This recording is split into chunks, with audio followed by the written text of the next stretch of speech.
사도신경하심으로 우리의 신앙을 고백하겠습니다. 전능하사 천지를 만드신 하나님 아버지를 내가 믿사오며 그 외아들 우리 주 예수 그리스도를 믿사오니 이는 성령으로 잉태하사 동정녀 마리아에게 나시고 본디오 빌라도에게 고난을 받으사 십자가에 못 박혀 죽으시고 장사한 지 사흘 만에 죽은 자 가운데서 다시 살아나시며 하늘에 오르사 전능하신 하나님 우편에 앉아 계시다가 죄로서 산 자와 죽은 자를 심판하러 오시리라. 성령을 믿사오며 거룩한 공예와 성도가 서로 교통하는 것과 죄를 사하여 주시는 것과 몸이 다시 사는 것과 영원히 사는 것을 믿사옵나이다. 아멘. 찬송가 407장입니다. 찬송가 407장입니다.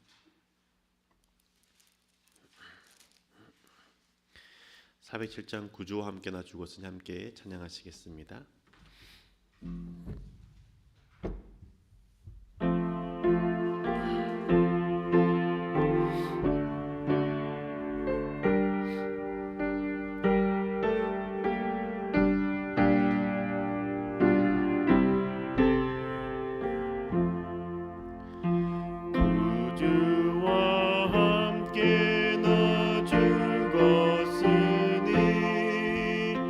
구주와 함께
주신 하나님의 말씀은 갈라디아서입니다.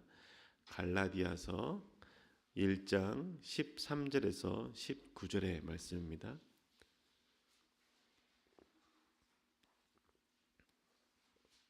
갈라디아서 1장 13절에서 19절의 말씀 함께 읽도록 하겠습니다. 내가 전에 유대교에 있을 적에 한 행위가 어떠하였는가를 여러분이 이미 들은 줄 압니다. 나는 하나님의 교회를 몹시 박해하였고 또 아주 없애버리려고 하였습니다. 나는 내 동족 가운데서 나와 나이가 같은 또래의 많은 사람보다 유대교 신앙에 앞서 있었으며 내 조상들의 전통을 지키는 일에도 훨씬 더 열성이었습니다. 그러나 나를 모태로부터 따로 세우시고 은혜로 불러주신 하나님께서 그 아들을 이방 사람에게 전하게 하시려고 그를 나에게 기꺼이 나타내 보이셨습니다. 그때 나는 사람들과 의논하지 않았고 또 나보다 먼저 사도가 된 사람들을 만나려고 예루살렘으로 올라가지도 않았습니다. 나는 곧바로 아라비아로 갔다가 다마스쿠스로 되돌아갔습니다. 3년 뒤에 나는 게바를 만나려고 예루살렘으로 올라갔습니다. 나는 그와 함께 보름 동안을 지냈습니다. 그러나 나는 주님의 동생 야고보밖에는 사도들 가운데 아무도 만나지 않았습니다. 아멘. 네, 오늘 하루도 주님의 그 은혜가 가득한 하루 되시기를 주님으로 축복합니다. 우리는 어제 굿프렌즈 초청주일로 보냈습니다. 예담교회를 사랑하시는 하나님께서 새가족들을 보내주셨고 은혜 가운데 예배를 잘 마쳤고 새가족들을 환영을 잘 했습니다. 사랑하는 가족들에게 함께 교회를 가자고 말했고 가까운 지인에게 예수님을 믿으라고 전해서 열매를 맺었습니다. 새가족을 초청하는 예담 사랑나눔 축제 기간을 보내면서 어떤 분들은 복음을 전하는 것이 어렵다고 말씀하시는 분들도 계시고 어떤 분들은 복음을 전할 수 있음에 감사하다라고 말씀하시는 분들도 계셨습니다. 지금 예배를 드리고 계시는 교우님들은 어떠셨나요? 복음을 전하는 것 어려우셨나요? 어려움이 있다라면 어떤 어려움이 있었습니까? 그 어려움들을 어떻게 극복해내고 이겨낼 수 있었습니까? 오늘은 사도 바울의 고백을 통해서 함께 복음을 전하는 자의 삶에 대해서 살펴보기를 원합니다. 오늘 우리가 읽은 본문은 갈라디아서입니다. 갈라디아서는 복음의 핵심이 잘 정리되어 있는 성경이죠.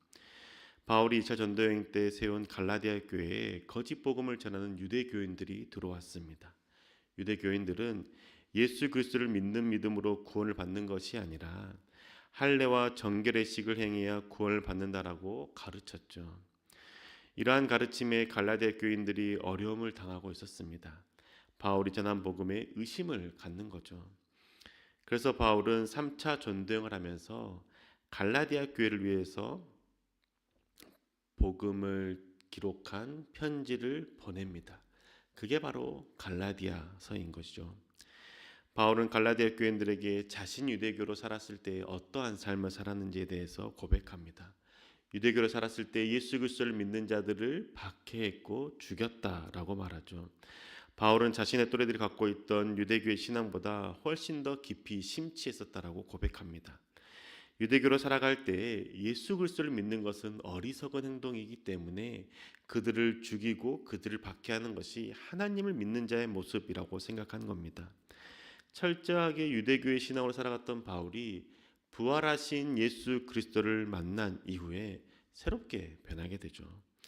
부활하신 예수 그리스도를 만나게 되는 그 시간도 언제였냐면 그리스도를 믿는 사람들을 박해하고 붙잡으러 가는 그 길에서 만났던 겁니다. 다마스쿠스에 있는 그리스도인을 붙잡기 위해서 가던 그 길 가운데에서 부활하신 예수 그리스도를 환상 가운데 만나게 된 겁니다. 부활하신 예수 그리스도께서 빛 가운데 임하셨고 음성으로 바울을 부르셨습니다. 바울은 이 사건을 통해서 자신의 눈이 어두워졌지만 그 눈이 다시 띄어지는 그 순간이 비닐 같은 것이 벗겨졌다라고 고백하죠. 그 모습을 사도행전에서는 이렇게 기록하고 있습니다. 사도행전 9장 18절과 19절의 말씀입니다. 곧 사울의 눈에서 비늘 같은 것이 떨어져 나가고 그는 시력을 회복하였다.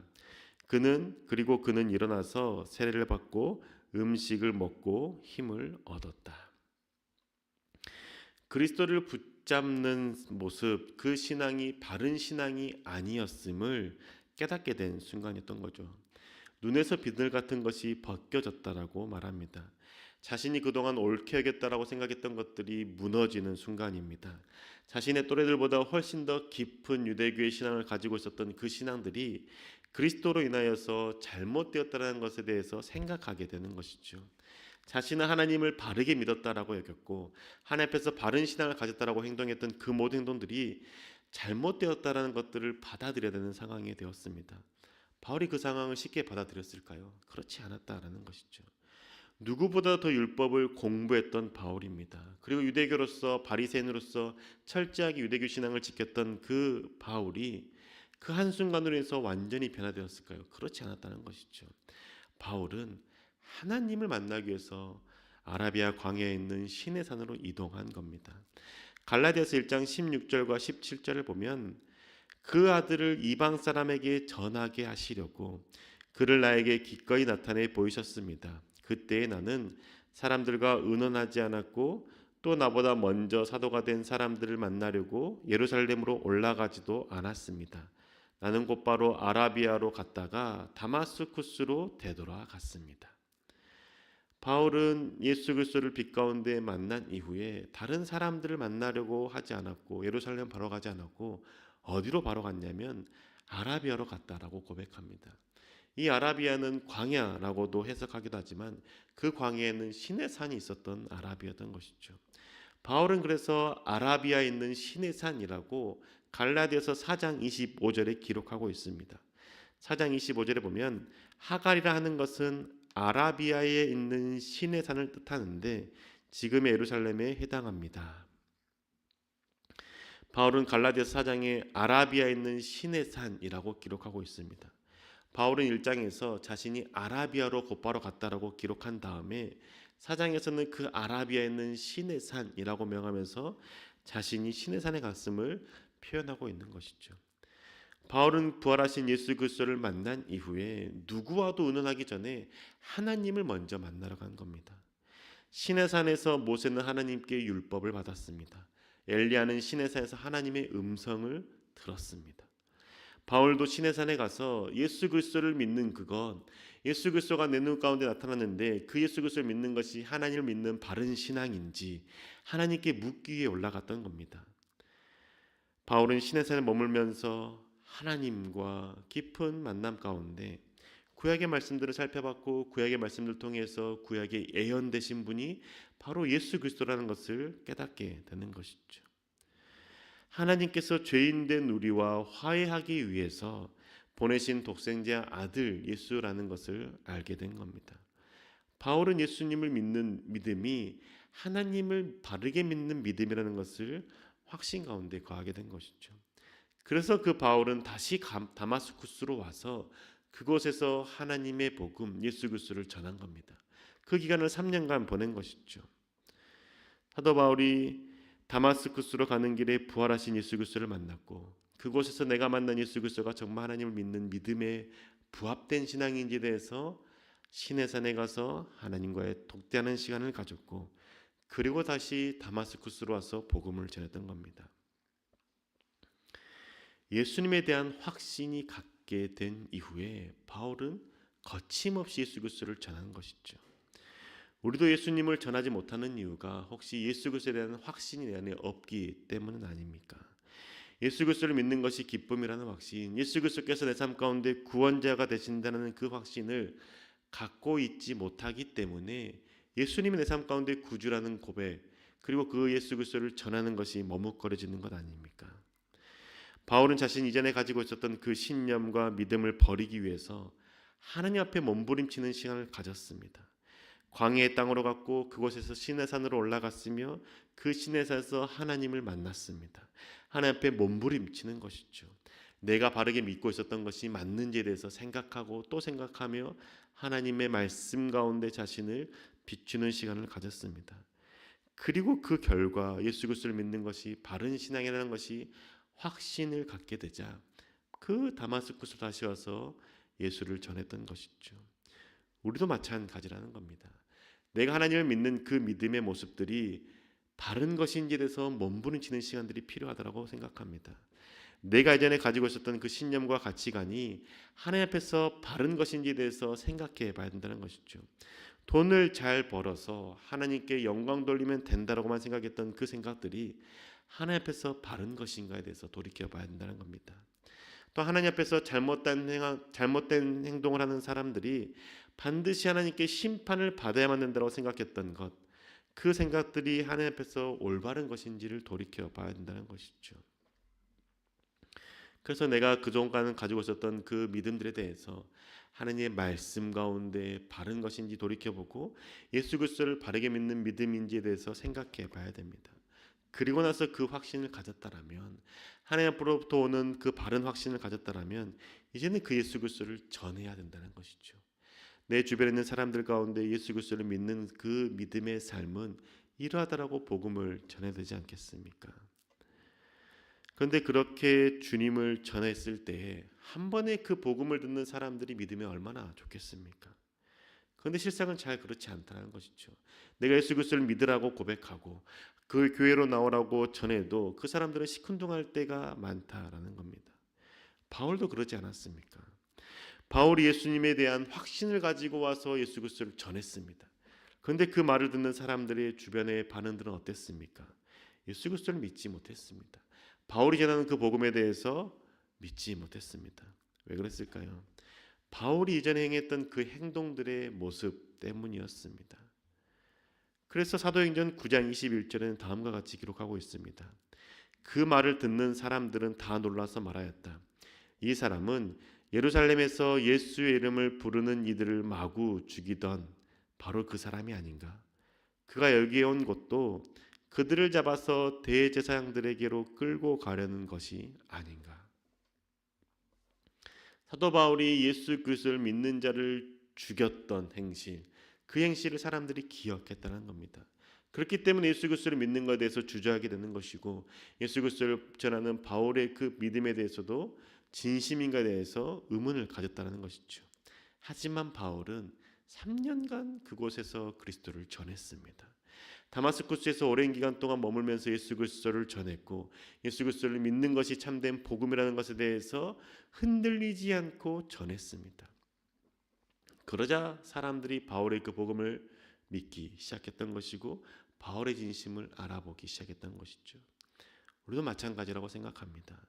내가 예수 그리스도를 전하는데 상대방이 주님을 믿는 것에 대해서 주저하고 있다면 나의 지난 행실들을 돌아봐야 된다는 것이죠. 특히 가족들에게 복음을 전해도 믿지 않는다면 내가 예수 그리스도를 그 복음을 전하기 전에 나의 행동들이 어땠는지를 살펴봐야 된다는 겁니다. 그리고 예수 그리스도를 믿는 자로서 행하지 않아야 될 행동들을 했던 그 모습들이 내 안에 있었다는 것이 보게 된다면 그 모습들은 이제는 가감하게 버리고 예수 그리스도를 전하는 자의 합당한 삶의 모습으로 살아가야 된다는 것이죠. 그 기간이 길 수 있다는 겁니다. 바울은 3년이라는 그 기간 동안에 다마스쿠스에서 복음을 전했던 것처럼 내가 예수 그리스도를 믿으라고 복음을 전했는 건 하루 이틀만 되지 않고 오랜 기간 동안 나의 변화된 삶의 모습을 통해서 예수 그리스도를 믿는 자의 모습을 통해서 그 복음이 들어갈 수 있다라는 것이죠.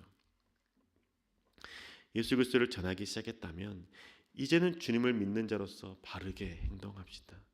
주님이 보시기에 부끄럽지 않은 말과 행동들을 할 때 주님을 전하는 복음이 사람들에게 흘러 들어갈 것입니다. 예담 사랑 나눔 축제 기간이 끝났다고 해서 복음을 전하는 것이 끝난 것이 아니라는 것이죠. 교회가 예담 사랑 나눔 축제를 진행한 그것은 복음을 전할 기회를 여러분에게 성도님들 가운데 마련하기 위한 것이었고, 복음을 전함을 통해서 그리스도를 전하는 자의 삶을 사는 그 삶의 모습들을 갖추기 위해서였습니다. 이제는 이 예담 사랑 나눔 축제가 끝났다고 해서 복음을 전하는 것이 끝난 것이 아니라 바울이 3년간 다마스쿠스에서 복음을 전했던 것처럼 나도 복음을 전하는 자의 삶의 모습들을 꾸준히 실천해 나가야 되는 것이죠. 주님에 대한 확신을 갖고 지난 나의 행동들과 태도들을 돌이켜 본 다음에 복음을 전하는 자의 합당한 말과 행동을 하며 그리스도를 전할 때 내 사랑하는 가족들이, 나와 가까운 곳에 있는 그 지인들이 예수 그리스도를 믿고 주님께 돌아올 것입니다. 사랑하는 교회 여러분, 우리 주님을 전합시다. 예수 그리스도를 믿는 것이 기쁨이라는 사실을 알립시다. 예수를 믿는다고 해서 내 삶의 문제가 사라지는 것 아닐 수 있습니다. 하지만 그 고난 가운데 인내를 배우게 되고 예수 그리스도만이 내 삶 가운데 소망이 된다는 것을 깨닫게 되고 그 삶의 모습들을 내 사랑하는 가족에게 또한 내 사랑하는 지인들에게 전합시다. 예수 그리스도를 믿기 때문에 그리고 그 예수 그리스도를 전하기 때문에 내가 바른 말을 하고 바른 행실을 하며 살아갈 때 그 시간이 긴 시간 가운데 있을지라도 그 복음을 듣는 자들이 주님을 믿고 주님께 돌아오게 될 것입니다. 그래서 예수 그리스도를 함께 믿는 그 기쁨 누릴 수 있는 것이죠. 이제 우리 예수 그리스도를 바르게 믿고 예수 그리스도를 전하는 자의 바른 행실을 하며 살아감으로 내 주변 사람들을 그리스도께 인도하는 저와 여러분 되시기를 주님의 이름으로 축복합니다. 기도하겠습니다. 주님을 믿는 삶 기쁨임을 고백합니다. 주님을 바르게 믿는 것이 주님께서 원하시는 삶이라는 것을 보게 됩니다. 주님, 이제는 예수 그리스도를 전하는 자의 삶을 살아가게 해 주시옵소서. 입술에 예수 그리스도의 이름을 올리고 전할 때 우리의 말과 행실도 그리스도를 전하는 자의 합당한 말과 행동이 되게 인도하여 주시옵소서. 그래야 해서 내가 사랑하는 가족, 내가 사랑하는 지인들이 예수 그리스도를 믿는 믿음을 갖게 하여 주시고 함께 예배드리며 주님께 나아가는 복 누리게 하여 주옵소서. 하나님의 도우심을 구하오니 주님, 이제는 복음을 전하는 자의 부끄럽지 않은 행실을 갖추며 살아가는 저희들 되게 인도하여 주옵소서. 언제나 왕 되신 우리 주 예수 그리스도 이름으로 기도합니다. 아멘.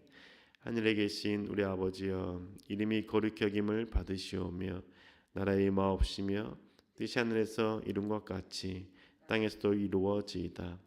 오늘날 우리에게 일용할 양식을 주옵시고 우리가 우리에게 죄 지은 자를 사하여 준 것 같이 우리 죄를 사하여 주옵시고 우리를 시험에 들게 하지 마옵시고 다만 악에서 구하옵소서. 대개 나라와 권세와 영광이 아버지께 영원히 있사옵나이다. 아멘.